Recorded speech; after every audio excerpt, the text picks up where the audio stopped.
Bakit ang matulungin, hindi niya matulungan ang kanyang sarili? Hindi niyo po ba napansin? Bakit ang mapagbigay, minsan, hindi niya mabigyan ang mismong sarili niya? Pansinin niyo po, mga karpentero, nagpapaganda, gumagawa, dahil pagod na, ngawit na sa pagtatrabaho, hindi man mapagluto ang kanilang pamilya. Sinasabihan na lang, pagbukas na lang kayo ng dilata, magluto na lang kayo ng pansit canton. Ang mga kapatid po nating OFW, mga nurse ng ibang bansa, nag-aalaga ng mga matatanda na mga may sakit. Pero pag ang kanilang mga magulang dito sa Pilipinas ang may sakit na, hindi man maalagaan.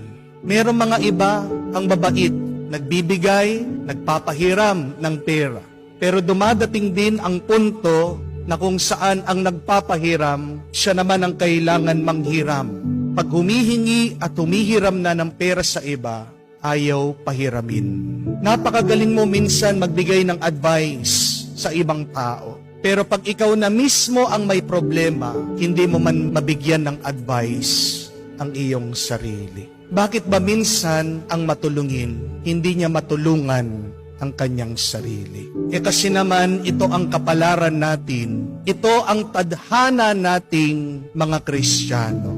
Dahil nung tayo ay nabinyagan, tayo ay nilagyan ng langis ng krisma, ang simbolo na pakikiisa kay Kristo bilang hari, propeta at hari.